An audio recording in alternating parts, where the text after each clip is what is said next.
I'm so glad to be here. Hey, the last couple of weeks, in the midst of preparing for 3 services going to next Sunday, I decided to do what I call keeping it honest, keeping things real. If you're close enough to me over the years, you know what that means. And it means that in times when we're in the midst of a large project or a significant undertaking, I tend to increase my sensitivity towards what I call opportunities God might bring into my path. And these opportunities involve helping individuals in difficult places and giving myself to that in the midst of all the other responsibilities that are piling up. And if you're around me, we'll kind of drop everything to go and just give, hours or half a day, could take up a day and a half to somebody who just is in crisis. And for what reason God brings that into my path, or I have this increased sensitivity to give myself to these things and notice them, I don't know, other than this is the flow.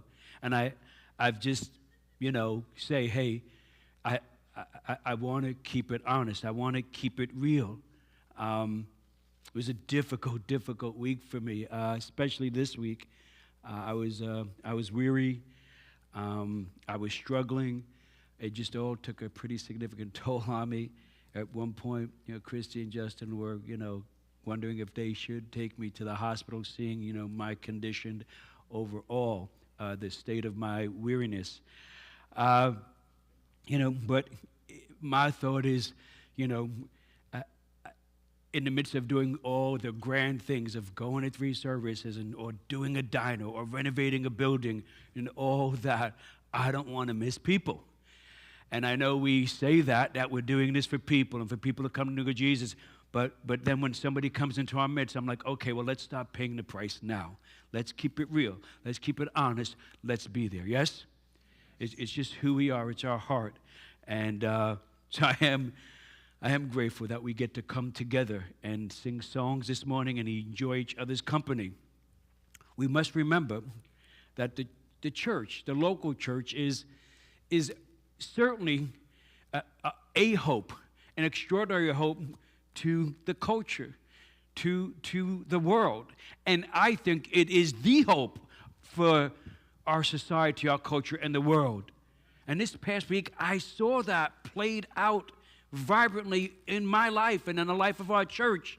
I was told by people in some of the most tragic circumstances that they were told Chair City Church was the ones that could help them. I spoke with officials from other towns that they told me how they are aware of the good we do. That's you. That's who we are. When people come in here and I talk to them in the lobby for the first time where they say we've been coming for a couple of weeks, I don't pitch the church. I say almost the same thing all the time. There's a great group of people here. There's a great community of people. There's a caring, good bunch of people in this community, because you are and we are. When I first came into ministry, a pastor told me, Dave, God rewards good work with more work. It's so true. How should the church interact with our culture, with this world? For many Christians, and I'm in that, I vacillate into these areas where, whether we say it or not, our actions kind of lean towards we as a church should isolate, right? Kind of stay distance from this world, protect ourselves from this unstable, unpredictable, volatile world around us, culture around us. I get it, the world, the culture is crazy. There's all sorts of things happening, troubles, conflict, and saturated with evil. Now, and in that, we might drift to think that it's the church's, you're the church, I'm the church, that it's the church's job to judge the world, to police the culture and the communities around us and this world, to point out all the wrong things they are doing.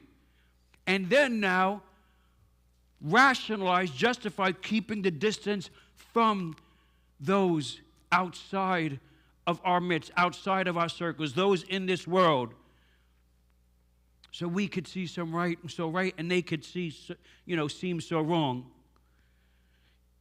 There are a lot of things around me that I saw in the last 2 weeks, and especially this last week, that I know are wrong, chilling to the bone.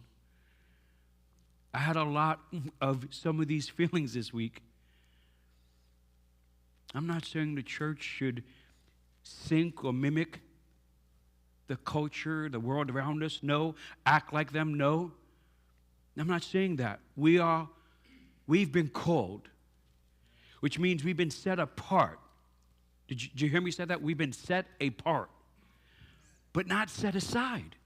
And there's a difference between set apart and set aside. You see, when you set something aside, you really don't have any intention of using it. Right? Why? Because it's not relevant, or it's not, applicable anymore, or anything that's going on right now. So you set it aside. Almost kind of, whereas if you set something apart, well, now it's different. Now you kind of put it in a special place for a special time to be used in a special way. Right? You're setting it apart. Maybe God wants us to turn our hearts to the culture, to the world, in all its brokenness and all its evil. And to turn our hearts filled not with anger and frustration, not with judgment and condescension, but with a healthy burden and compassion for the people outside our circle, for the people in this world. That's what God is calling us to. This is why He has set us apart. That He would use you and I, the church, in a special way, in a special time, at a time like this. He set us apart that we would have faith in Him. A faith that is indicative that we have been set apart, not a faith that comes from being set aside. Are you going to set your faith aside? Or are you going to set your faith apart? Are you going to set your faith aside that you might pull it off the shelf in certain circumstances, in certain situations, when it could be maybe somewhat you think useful? Or are you going to set your faith apart that it's special, it's a treasure, it's meaningful, applicable, powerful to be used in your life? You see, and the difference is a faith that flounders because it's been set aside, and a faith that flourishes because it's been set apart. Psalm 92, verse 12 through 14. The righteous will flourish like a palm tree. They will grow like a cedar of Lebanon. You digging my graphic? All right. It's a reason for everything, man. Planted in the house of the Lord. They will flourish in the courts of our God. They will still bear fruit in an old age. They will stay fresh and green. Man, I'm 59, pushing 60. I like verse 14. There's still things for us to do, yes? Verse 12 says, the righteous, meaning those who have faith and trust in God, will flourish. The Bible, this term flourish here is like an extension to shalom, meaning what at its root it means to be good and in right relation with God and the people around you. And from that foundation, you can flourish. As your pastor, it is my prayer, it is my desire to see each one of you flourish in the faith. It is uplifting, it is encouraging. It floats my boat when I see evidence of you flourishing in your faith. We're talking about flourishing, having a good and vibrant relation with God and one another. Flourishing is more than a happiness or an achievement. It's realizing your potential in all dimensions of your life, physically, mentally, socially, emotionally, relationally, academically, vocationally, and most of all, spiritually. You're a spiritual being. You are made to live out your life from a place of spirituality. Now, why do we have the words of Psalm 92 that speak to growth and flourishing immersed in an image that depicts a lack of life? I have an answer for you. Don't always, but I do here. The picture you see is a picture of Death Valley, California. It is the driest, deadest, starkest place in the United States. Nothing lives there, as you could see in the picture. Now, for some of us, our faith feels more like Death Valley than a faith that's flourishing. I'm glad you're here today, out there online and in here. I'm glad you're here. Sometimes you're in a dry, somewhat lifeless place in your faith in God. In the winter of 2004, at Death Valley, California, something extraordinary took place. It had never happened before, on record. It rained and it rained and it rained, a total of 7 inches in one day. No one knows why this happened. They still haven't figured it out. And no one expected what would happen next. The following spring, in 2005, Death Valley experienced what scientists call a super bloom. And as a result, the floor of Death Valley was carpeted with flowers and plants, and it was vibrant. People were shocked. They came from all over the country, the world, to see this. Maybe Death Valley wasn't the best name for the place after all. Perhaps they should have named it Dormant Valley. Death Valley wasn't dead, it was dormant. Beneath the surface of the cracked, dry desert ground were seeds of potential flowers. Are you with me? Potential flowers waiting for a rain shower so that life would bloom where it once was barren and dead. Right beneath the surface of your faith, there were seeds of potential. I want you to get that today. Seeds of potential waiting to be watered, waiting to come alive in you. Now that's hard for you to believe. Even imagine when your faith feels like Death Valley before the super bloom. But there is a super bloom in you waiting to happen. You were created for that. It's in you. I have a question. When it comes to your faith, are you settling for less than what God has for you? I don't say that I say that in a kind way, in a way that I've seen leak into my life. Are we settling for less than what God has for us? Are we living out of faith that we have gradually drifted to setting it aside, but not a faith that we have set apart, yes? Are we living out of faith that is floundering? It's just treading water here. Or a faith that is flourishing in all areas of our life. It is consuming us. And that's a beautiful thing when the faith that we set apart is consuming us. Listen. Verse 12 says, the righteous will flourish like a palm tree. They will grow like a cedar of Lebanon.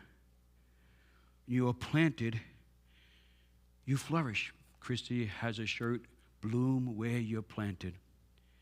Your life is marked by an active, vigorous, and healthy spiritual and emotional growth. It's what you really mark and gauge as where you are well in your life. The verse says you flourish like a palm tree. Now, if you recall Palm Sunday, on the road to Jerusalem, as Jesus went into Jerusalem, people were on the side of the roads waving palm trees, palm branches. And this was a sign of triumph, a sign of victory. The palm tree is symbolic of triumph and victory. When you are planted, there is growth because there are victories, yes? When you are planted, you are dwelling in a community of Christ followers in the presence of God. And together we have victories. Together we overcome. Together we triumph, and we help others grow and overcome and triumph. And this is an awesome cycle, repeating itself. And it's a healthy cycle, and a good cycle, and a life-giving cycle.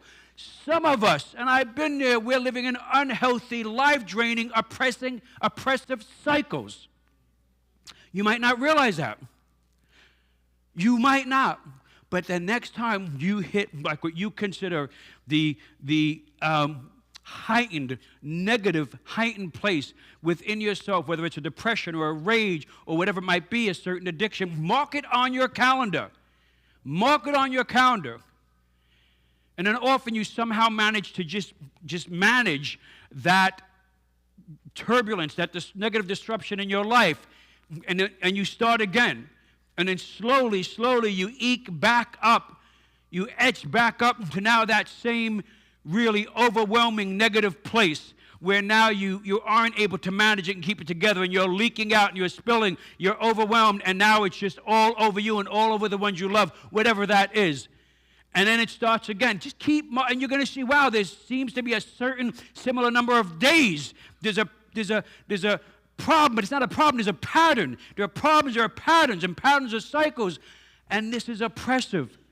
But now you can start a different cycle that comes not from setting your faith aside, which is what now when you set your faith aside, you preserve these negative habitual cycles that you're just so accustomed to. That's such a rhythm in your life that even your brain is conditioned now to go with that because it's an easier path. It's a path of least resistance. But now when you live out from a place, from a habit, from a way of being, that your faith is set aside, man, you're gonna have to fight, you're gonna have to push back, you're gonna have to create new ways, but God is with you. And when you see your faith flourishing, when you see things coming out of you, that you now are helping somebody flourish, you are helping somebody have a victory, and you are having a victory. It's not only about them, it's what it does to you. It feeds your spirit. Are you with me? Meaning it waters the seeds of potential that is there. Instead of depriving them with a faith that's set aside, it waters them with a faith that is set apart. You now step out past what you think you have, past the doubt you have. I had a lot of doubt this week, and that's a painful place for me to be when I get there. I doubt, like, what am I doing? What am I doing here? I'm failing the people around me. I'm apologizing to my wife, to my kids. I'm apologizing to people around me. I'm in one meeting in like crisis mode with 4 people from the church and trying to help somebody. And then I got one person in Dunkin' Donuts in Templeton texting me for a meeting at 4. And then I got another person in Dunkin' Donuts in Westminster at 4 texting me. And they're all waiting for me. I'm like, my mind is melting, man. What am I doing? Should I even do it this way? Should I pastor this way? Should I govern myself this way? What am I doing? And I'm a little overwhelmed. I'm towards like at the latter end. I'm at the end of myself in a way. And it's there now that I've got to reach out to a faith that's been set apart. A faith that's beyond me, beyond my weakness, beyond my weariness, beyond my sense, beyond making sense of things and logic and reasoning. A faith that's set apart that will just flourish. You hear me? It just somehow finds what's most important. It finds what God has. It finds the place of God's glory in my life. And what it does is it waters the seeds of potential in my life. It does. And things begin to come out of me, and I see some beautiful life come out, and I'm like, this is what's most important, Dave. And all of a sudden, parts of me are brought alive, and memories and thoughts that are just not of regret, but of renewal come alive in me. And that's what God has for you, yes? You see, when we come to the end of ourselves, and now we latch on, I got an electric vehicle, and I know all of you thought, well, you're not going to run out of gas anymore. But no, I could drain a battery pretty good. And I can't call my father-in-law anymore because I've been searching, portable electric charger to get him one so you can come out and get. And me and Chris were coming home from, out in like northeast area, Mass. I'm like, and she's like sleeping. It's later at night. And I'm like, uh-oh. She's like, what? I said, I miscalculated. I said, I don't know if we're going to make it. And sure enough, man, we get to Westminster, we get off the exit, boom, 0. I'm like, oh, she's like, what's going to happen? I'm like, I don't know. I don't know what to do. Can't call your dad. Well, it wanted to transition, man. It wanted to transition battery. And we got home. You see, we come to the end of ourselves, and a little like loose, simple illustration, but then now God, the Holy Spirit, that faith that we've set apart, that flourishes, takes us, transitions us from nothing to everything. Are you with me? Yeah. From dead to alive. From defeat to victory. But you got to have a faith that flourishes. You will overcome. You will triumph, and you will help others grow. All right. Got to watch the clock. I'm all over the place on this one. Look, you don't have to look far to find opportunities. And I really do believe there are opportunities. I'm not playing with words. I deeply believe there are opportunities. for us to break out of cycles, for us to tap into something that's beyond ourselves, to see that potential, to see the potential come out. Potential is drawn out of us when we step out to do what is beyond our limitations, our circumstances. You don't have to look too far to make a lasting effect on the lives of others. The last couple of weeks have brought two major hurricanes to the southern part of our country. First North Carolina, then Florida. My family and I, Christian and I, in 2005, we lived down in southern Florida, and we lived through a Category 3 hurricane that was a direct hit to where we lived. It was tragic. There was so much devastation, sadness, and disruption, mass disruption to life. I was on staff at a church in that area, and I took on, the task of helping them to restore and repair their building. And then Christian and I've told you this part before, I think I have. Christian and I made a decision that I would go to the church and ask them to reduce my salary by 50% because they were hurting, meaning I asked them to cut my paycheck in half. We had 3 children. We were renting at the time. I spent the next year working there at the church to help them repair and restore their property. Christian and I, we had a lasting effect on that church. The church's people, it's something now that we still cherish. It's like I said, it's refreshing to us. It's a renewal to our spirit. Rather than regret, we live in regret because we're living from a faith we set aside, yes, a faith that we don't think is really applicable when things get tough, we get challenged, that a faith that really won't let us get to the potential inside of us because it can be so superficial, it can be so surface. When we go back there now, people hug us, embrace us. The memories are beautiful. There are people who hug us we've never even met before, but we're part of the history. We're part of the legend there. It's a beautiful thing to have that. We want to help.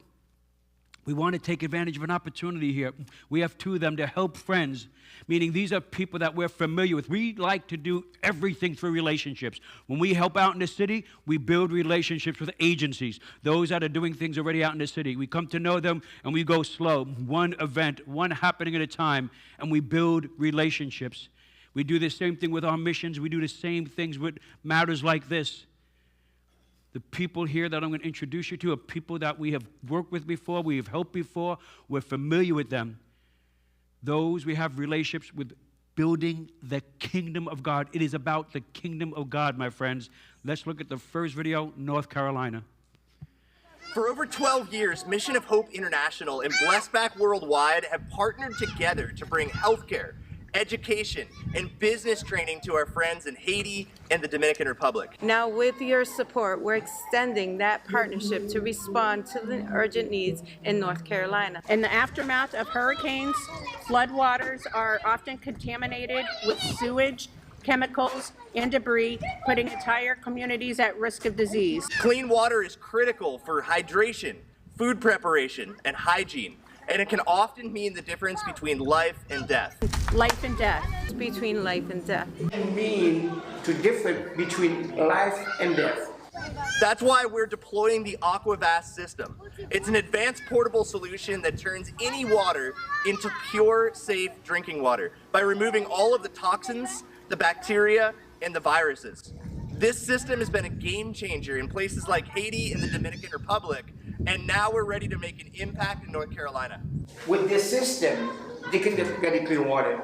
If you work in Haiti, you work in North Carolina, you can be working anywhere in the world. With your help. With your help. With your help. With your help, we can bring this life-saving resource to the people who need it most. Together, we can show them that Jesus sees their need. He cares deeply, and that we're here to serve in His name. I invite you to join us. I invite you to join us. I invite you to join us in our mission. Thank you so much for your supporting our mission in Haiti and Dominican Republic and now in North Carolina. Thank you so much. So let me quickly piece this together for you, the relationships. So Blessed Back Ministries is founded in North Carolina. That's the hurricane hits their backyard. And Blessback has over the years worked closely with Mission of Hope International, which is Lex and Renee Edmay, who attend here, part of our Chair City Church, friends of ours, and who have the mission in Haiti that we've supported over the years, but now have joined with us in what we know is an extraordinary ministry in Luperon, Dominican Republic. Well, Blessback has gone there and is helping us to advance and working with Lex and Renee and what we've begun to help there. They've gone out and have started medical clinics, gone out into villages. Some of you have worked with them. Some of you have gone right after them into the villages to help people to continue what they've begun. And then you have Lex and Renee and how we've worked with them over the years. And the machine they're talking about, that extraordinary piece of equipment, that literally, it's nothing like it in the world. That's not hyperbole. It's an extraordinary piece of equipment. Lex has explained it to me, and I had someone look into it, and they said, Pastor, there is nothing like this. That you literally could, and they've done it. They've tested it with dead bodies in water, because that's the circumstances where they're called in to use this. Lex himself has put the hose in the water where the bodies are, and you could drink out the other side after it comes out the machine. And something like this, is significantly needed. It pumps out thousands of gallons clean water. That water you saw people taking out of a faucet, when we first hit that village, you Chair City Church, because you had a faith that was set apart, a faith that was flourishing. We came together to reach the people in that remote village that nobody had gone into there. That river you've seen in the background, they would go to the bathroom in that river, wash in that river, and that was their source of water. And now if you look, there was a pipe running above everybody's head, and it hits the machine, and now they have clean drinking water. That's incredible, isn't it? Yeah. So, we want to come together and work with them, friends, to make a difference in North Carolina. Florida, let's turn to Florida where Hurricane Milton hit. Hey, Pastor Dave and Chair City Church. This is Pastor Peter from Hope City in Sarasota, Florida. And I just wanted to thank you for your prayer and your support of our church at this time. We've got a lot of people in our church right now that are without power, a lot of people that have lost significant damage to their homes, and our church is stepping into the gap. We're trying to meet people's needs where they are and bring them hope in Jesus' name. And I just want to thank you for the ways that you partner with the church, not only in your area, but also in the United States here. And man, this is a mission field right here. Milton left a mission field for us to share the love and hope of Jesus with our friends and neighbors. And so we would certainly appreciate and welcome any help that you guys could possibly provide as we look to serve and meet needs in our community. We have many families in our church that are without power. There's 150,000 people in Sarasota County right now without power. And a lot of these families in our church are food dependent, which means that even before a hurricane, they already were living paycheck to paycheck, and a hurricane really knocks it out of you. It takes hundreds of dollars to prepare for, and then in the midst of it, you're spending money on all kinds of supplies and things. And so there are some very vulnerable people in our church that we want to come alongside of and help. We want to do the best we can, and we know that we can't do it on our own, and we need partners like you to step in and give us a hand. And so I just want to say thank you. Thank you for praying for us. I pray that the gospel would go forward. Pray that this is a moment for the church to shine bright. And so again, we appreciate you. We appreciate your leadership. And we look forward to reporting back what God's going to do in our community. Thanks so much. I want you to catch it, and this isn't about boasting. It's just about, it's beautiful. When he spoke to you, and he's saying, hey, you're known for helping other churches. You're known throughout this country for helping. You are. That's the rep you have. That's how people know you. Because we get outside of ourselves and we sacrifice and we help others. And it's just the way we have flourished over the years. Pastor Peter, his wife Tiffany, they started Hope City Church in 2016. They're a church plant. We're a church plant. Christy and I know what it's like. And here they are now at a critical moment, a monumental moment where they have a group of people that have joined them, that are committed, that are ready to go. Man, it could change the trajectory and the history of their church forever, right? Such a and in doing what? In helping those right now who are living out devastated lives. Those are in need, and they're going after it. You know, they didn't have a lot. They had their space where they meet out, where they rent. They went out and saw first responders close by, and they turned around and said, "Hey, you know, how can we help you?" And it was talked about. Next thing you know, they're setting up beds and cots in their lobby, in their church space, in the auditorium. They have all these cots, and they're hanging out and talking with the first responders, and then they're going out and helping them, and they're getting to know them, and some don't know Christ, some do. It's a great mix. Yes, they're out there. They are showing the world a faith that is set apart. Yes, a faith that flourishes. And we have the opportunity to come alongside them, to come alongside both these friends. They're friends of ours. We like to do things through friendship here. All good ministry comes through friendship, in my opinion. So here's how you could join us, join me, come together as a church and help these two ministries that are stepping out right now to help these people in the midst of tragedy. And they're asking for our prayers, and they mean that, because I know and they know that inevitably they're going to come across some terrible times. It's like I did this week, where it's just beyond you, where the tragedy just leaves you at the end, man. And you don't know what to say, or how it's just overwhelming.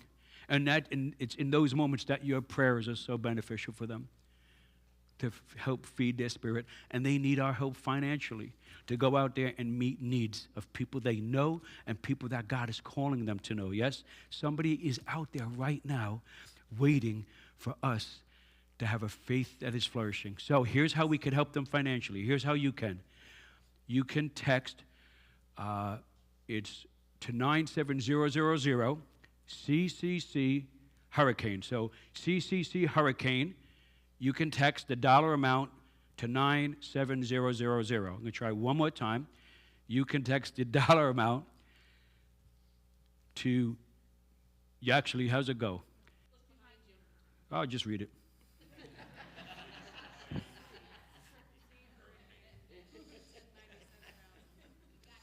Thank you. Thanks for letting me off the hook. So, hey, let's finish this up.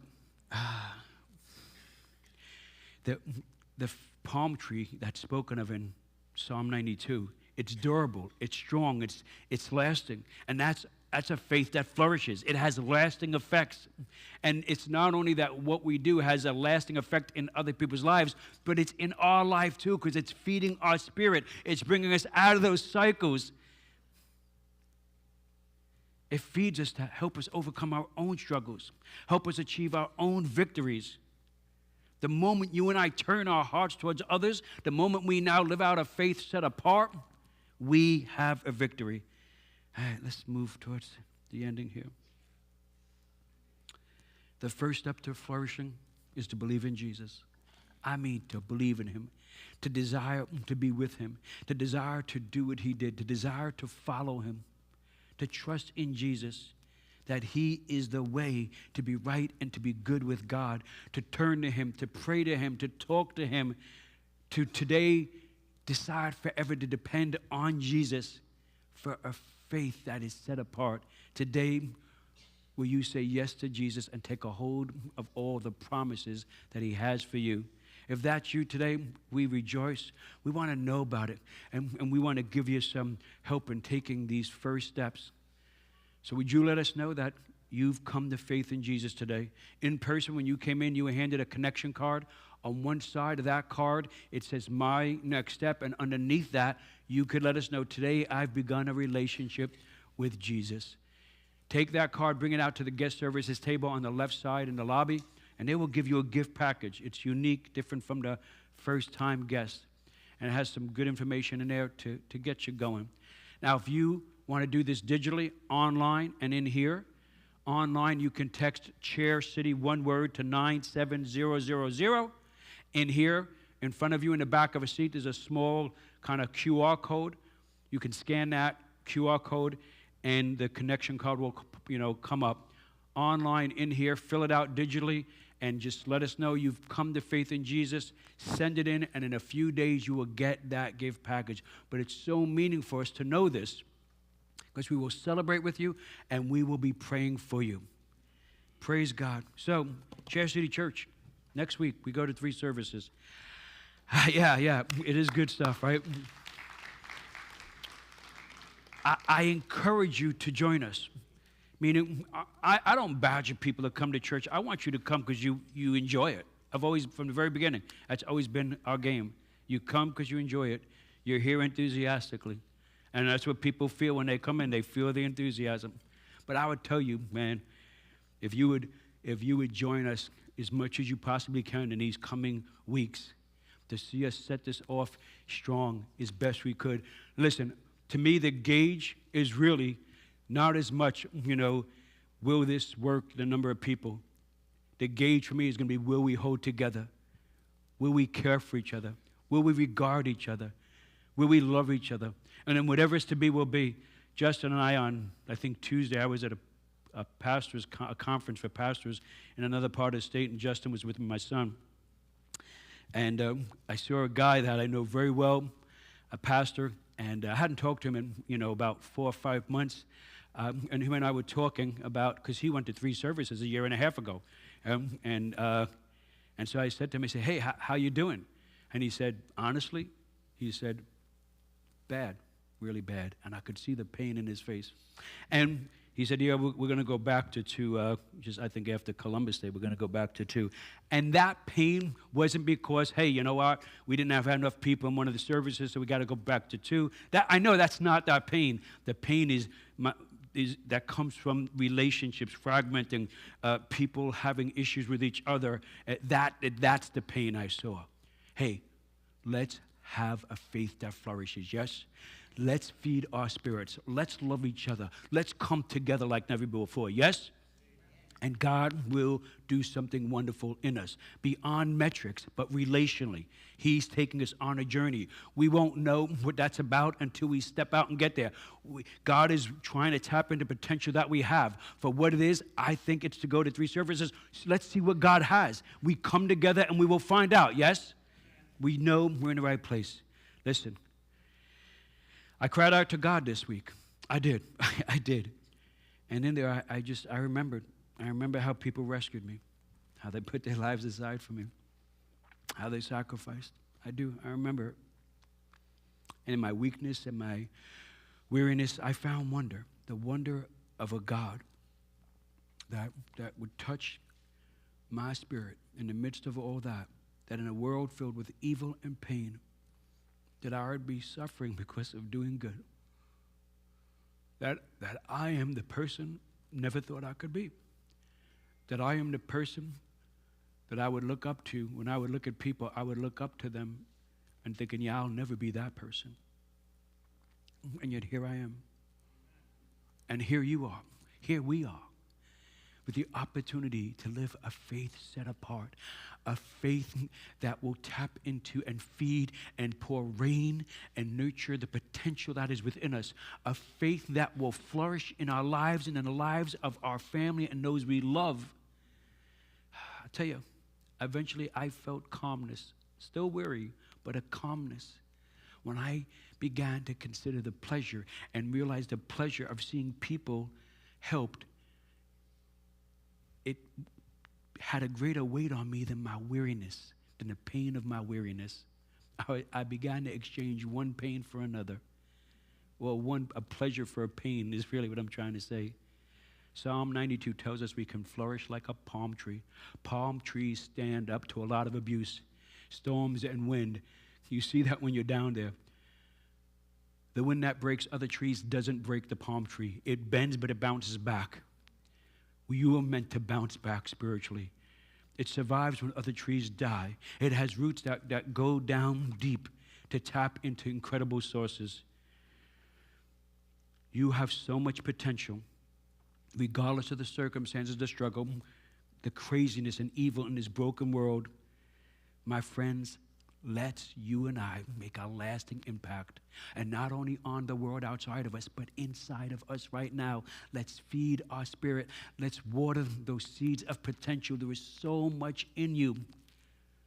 Don't accept less than what God has for you. live a faith that flourishes. We are better together. To God be the glory.